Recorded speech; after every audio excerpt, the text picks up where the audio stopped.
We are just days away from Halloween, and to get in the spirit, you all voted for the top defunct horror attractions. I'm Walt, and today we're diving into some super rare attractions and some absolute classics that we wish would make a comeback.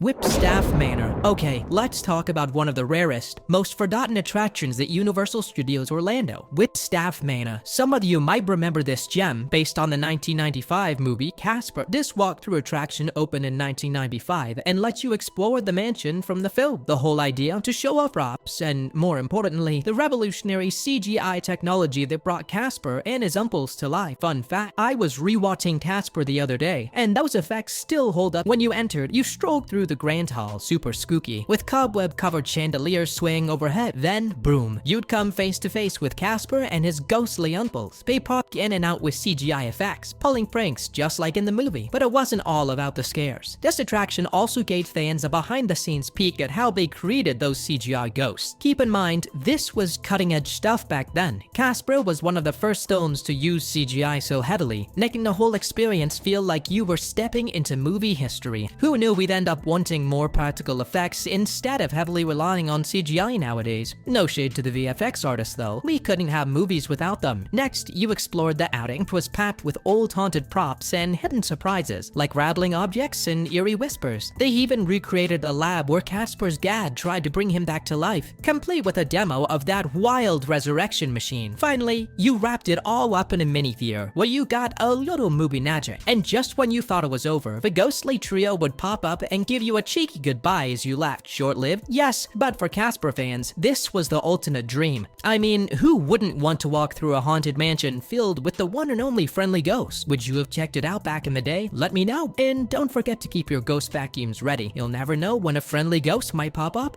Horror Made Here. This is one of the saddest losses for horror and theme park fans. We're talking about Horror Made Here. Horror Made Here was born out of a simple desire. Warner Bros. Wanted to cash in on the ever-growing Halloween haunt craze. I mean, they had the IPs. We're talking The Conjuring, It, The Exorcist, and a rogues gallery of DC villains. They had all the makings of a fantastic horror event, and in theory, it was genius. They turned their legendary backlot into a nightmare zone. But in practice, well, let's just say there's a reason it only lasted a couple of years. Here's a rundown of the attractions they offered, because trust me, this thing had potential. The Conjuring Universe May. This was the crown jewel of the event. Imagine walking through scenes from The Conjuring, Annabelle, and The Nun, all merged into one terrifying maze. Guests navigated the haunted corridors filled with cursed objects, creepy dolls, and malevolent spirits. There were interactive moments where visitors witnessed exorcisms unfold right before their eyes, pulling them straight into the supernatural chaos of the Warrens' world. Arkham Asylum Maze. In this chilling maze, you became one of Gotham's criminals, processed as an inmate in the infamous Arkham Asylum. You got your mugshot taken before plunging into the dark halls, where Joker, Harley Quinn, and the Scarecrow lurked, waiting to pounce. This maze wasn't just a walkthrough, it was a full-on experience, with actors bringing the DC villains to life in a way that made you feel like you are part of Gotham's darkest night.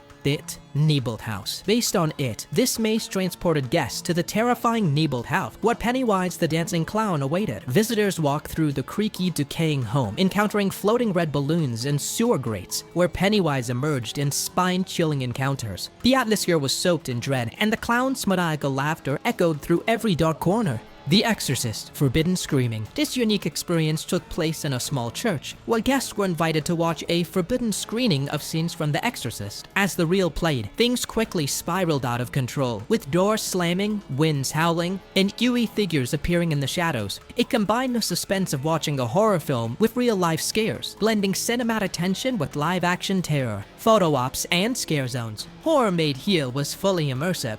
The backlot was transformed into a massive scare zone, with legendary characters like Freddy Krueger and Pennywise wandering around for photo ops.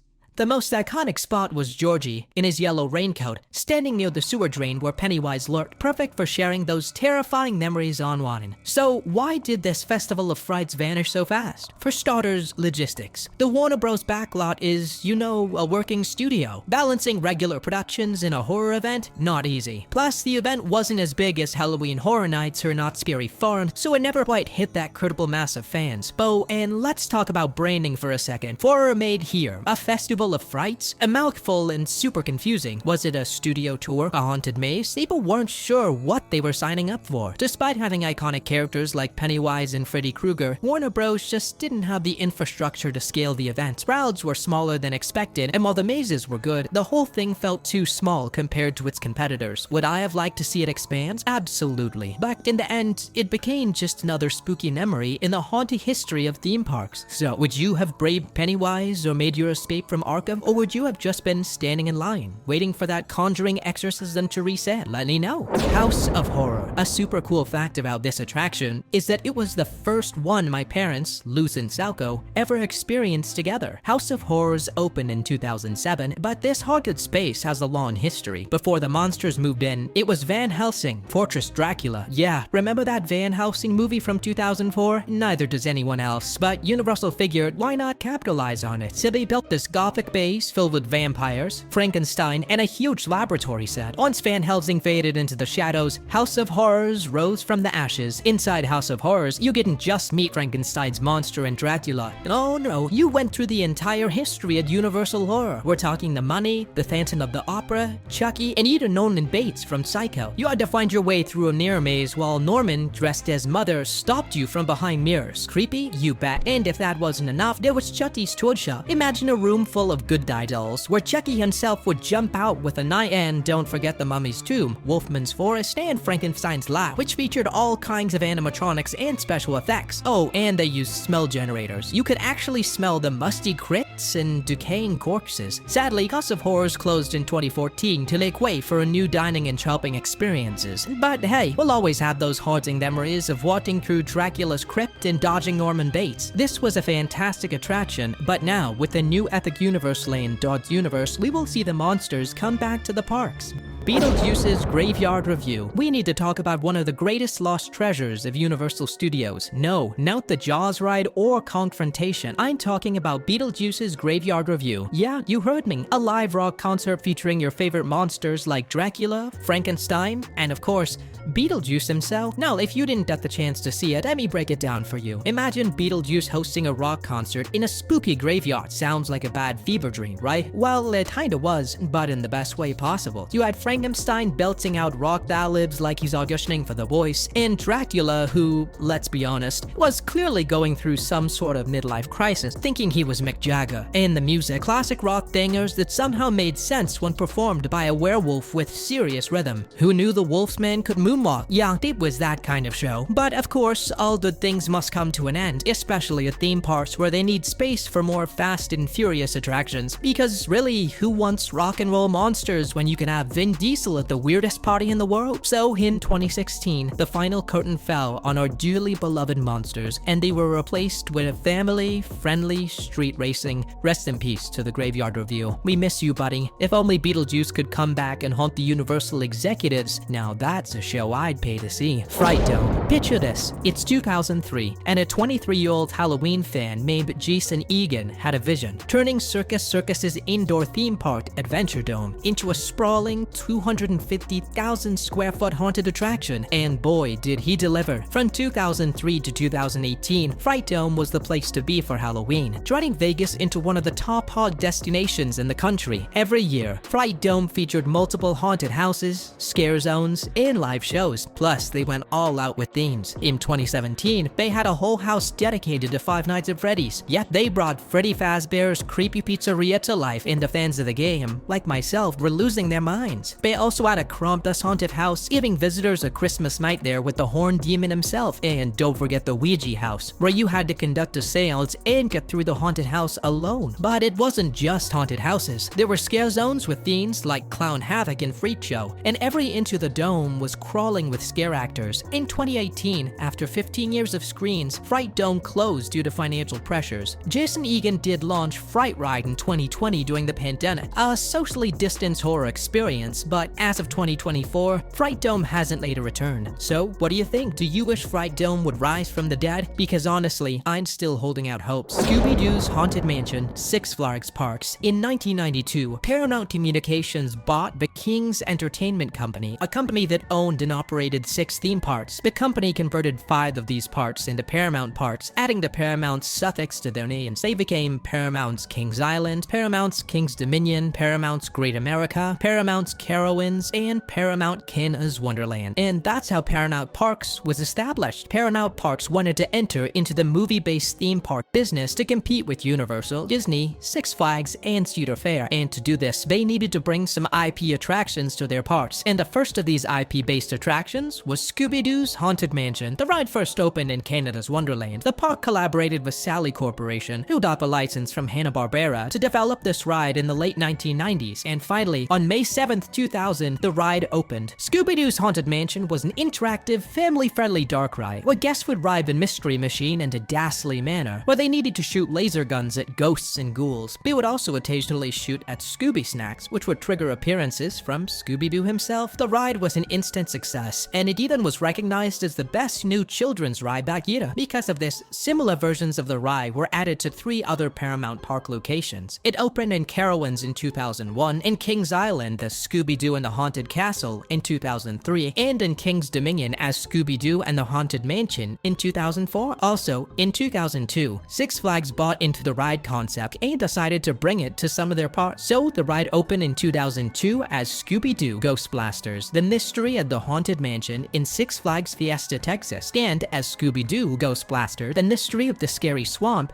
in Six Flags St. Louis. This last one was different from the rest because it relied upon a water ride system. That's why it was changed from a haunted mansion to a swamp. Then in 2005, the ride also opened in the then Six Flags owned park Warner Bros. Park in Madrid, Spain, as Scooby-Doo's Adventure, featuring a trackless ride system manufactured by ETF Ride Systems. The ride was loved by lots of guests, but then Cedar Fair bought all of Paramount's parks and the parks lost the license for rides. So a major retheming had to be done in many areas and of course ride. This included Scooby-Doo's Haunted Mansion after Cedar Fair decided not to renew their license for the Scooby-Doo and Mystery Inc. properties, and it was up to Sally Corporation again to bring new life into these rides. So in 2009, Kings Island, King's Dominion, Carowinds, and Canada's Wonderland closed their Scooby-Doo themed attractions so they could be replaced by the new Boo Blasters on Boo Hill ride. Sally Corporation bought new technologies to the project that had been considered too expensive in the past and came up with new components that freshen the experience for guests. The color enhancement of the new ghosts and sets achieved a new 3D experience that could be seen using special glasses. So this was the end for Scooby at these parks. The ride remained opened for many more years at both Six Flags parks until Six Flags St. Louis announced that the ride would be permanently closed in 2014 to be replaced by Justice League, another Sally Corporation ride. And in late 2017, Six Flags Fiesta, Texas announced that their installation of the ride would close permanently on January 7th, 2018, so it could be replaced by a ride called Pirates of the Deep Sea, which opened on January 12th, 2019, and was also created by Sally Corporation. Scooby-Doo's Adventure remains open at the Warner Bros. Park in Madrid, and we could only hope that it will remain open for a long time. Ghostbusters Spooktacular, Universal Studios Orlando. Everybody loves Ghostbusters, and if you think people love this franchise now, you can imagine how much love it got when it was first created in the 80s, and a successful franchise almost automatically means that it will get a theme park attraction. The timing was perfect because while Ghostbusters 1 and 2 were being created, Universal was already planning on building their Orlando park, so of course, a Ghostbusters attraction had to be made. This attraction was Ghostbusters Spooktacular, and it became one of Universal Orlando's opening day attractions back in 1990. Now, if you watch our retired Universal attractions video, you know that Universal wanted to take the idea of their tram tour and make it bigger and better by taking each individual scene and turning it into an attraction. In some rides like Confrontation, this meant the guests would be taking the roles of actors in a movie, and in other cases, it meant the guests would be visiting sets where the films were being made. This was the case of Ghostbusters Spooktacular. The show took guests to what was supposed to be the original set where Ghostbusters had been filmed. This stage was a perfect replica of Gozer's Temple. Here, a tour guide entered and welcomed guests to the tour, started talking about the Ghostbusters franchise, and casually mentioned their own disbelief in ghosts. This was, of course, a mistake because after the tour guide continued talking, Slimer appeared flying in, trying to hurt the guide. Then, a thunderous noise was heard, and Gozer, along with other ghosts, joined the others. She started to hurt the tour guide when suddenly the Ghostbusters theme song was heard, and they came out to save the day. As they tried to shoot her, Gozer gets some acrobatics across the stage.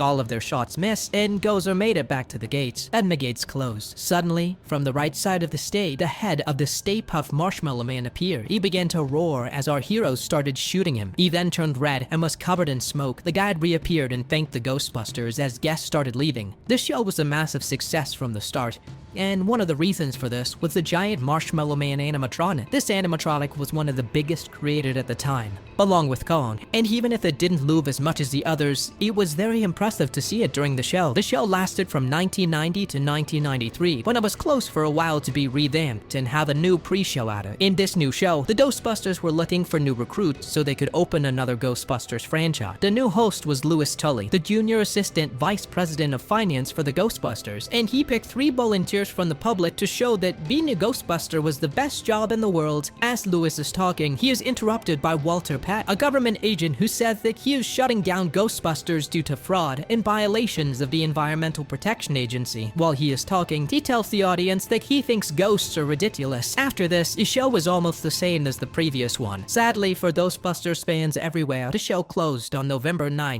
1996, and a new show took its place. The Twister Ride It Out show opened on May 4th, 1998, and while the show was very impressive, it didn't have any animatronics. Nowadays, the only thing that remains from the show is its building, which is used as part of the Hollywood Rip Ride rocket coaster's tracks. Phantom Theater. Kings Island is definitely a fantastic park, and it is known as the largest amusement and water park in the Midwest. It has an endless number of attractions, some of which have gone through various changes and renovations, but without a doubt, Phantom Theater is one of the most missed attractions for Kings Island's guests. This creepy attraction took guests through a journey inside an abandoned theater while witnessing the spirits of past performers, stagehands, and maestro, the former star who presided over this once stately venue. The exterior of the building was stylized as a dilapidated and crumbling opera theater. Its new area featured low lighting and walls that were decorated with busts and portraits of some of the ghosts that would soon be seen during the riot, such as Houdini, Garbanzo, and of course, Maestro, with eyes that would seem to follow the riders as they walked past them. After this, guests entered the lobby where they heard the taunting voice of Maestro, warning riders that they were disturbing the silence that had settled within the pier for decades. Desported cars that, using an omnimover-like style, took them through 17 separate scenes. In the beginning, Maestro appeared and welcomed guests backstage as they went through hallways, dressing, rehearsal, and stage areas. With a Maestro would periodically reappear and reaffirm that their intrusion was disturbing the spirits of past performers that inhabited the theater. The Phantom Theater's creative concept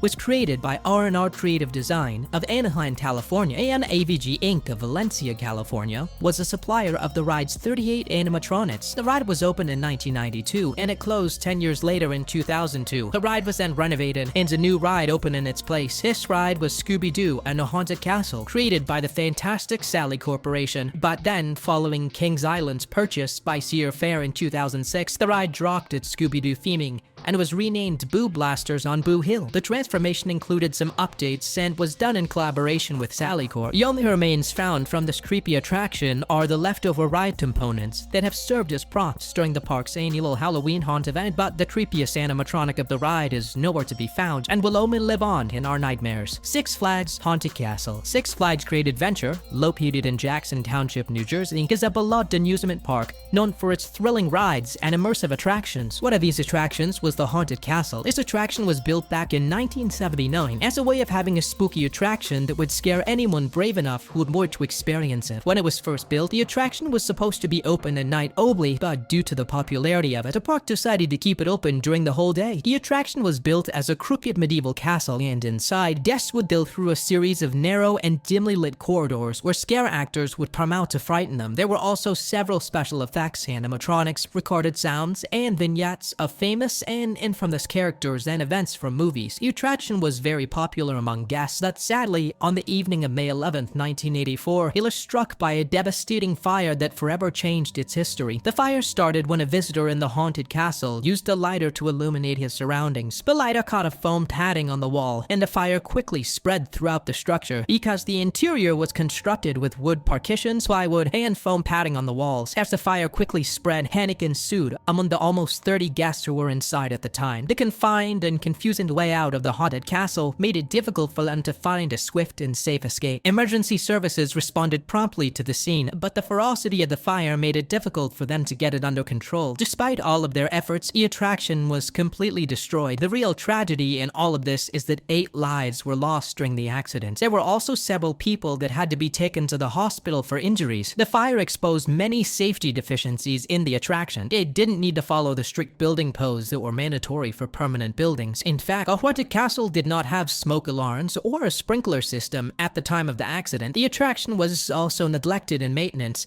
and had broken emergency lights and ripped foam padding. Legal proceedings absolved the park and its parent company, shifting accountability to the officials overseeing the attraction's operation. After the fire, Six Flags began updating the park with new sprinkler systems, smoke and heat detectors, emergency generators, and an in-house fire brigade. Today, the physical remnants of the haunted castle have disappeared, replaced by new attractions within Six Flags Great Adventure. Yet the legacy of the fire serves as a solemn reminder to park visitors, legislators, and fire safety officials about the paramount importance of prioritizing the well-being and protection of all guests who come to enjoy the wonders and thrills of amusement parks. Dracula's Castle, Wildwood. This attraction is without a doubt one of the lost gems of New Jersey. The Nichols family built Castle Dracula in 1977. It was a combination of a walkthrough attraction and a dog boat ride and was constructed on top of a pre-existing old mill ride that was built in 1919. So the area had 2 attractions. In the middle part was the dungeon boat ride, and on the top level became Castle Dracula. The castle was truly impressive and featured a variety of unique props as well as several animatronics such as pirates, skeletons, and other creatures. It's worth noting that this attraction was built before off-the-shelf animatronics existed, so the Nichols family had to develop them themselves. Another highlight of this attraction was its cast of 30 Fright actors who had the ability to improvise each scare to make every experience unique. Additionally, there was an animatronic Dracula positioned on one of the balconies. The attraction took guests through Gothic corridors where they encountered animated prisoners,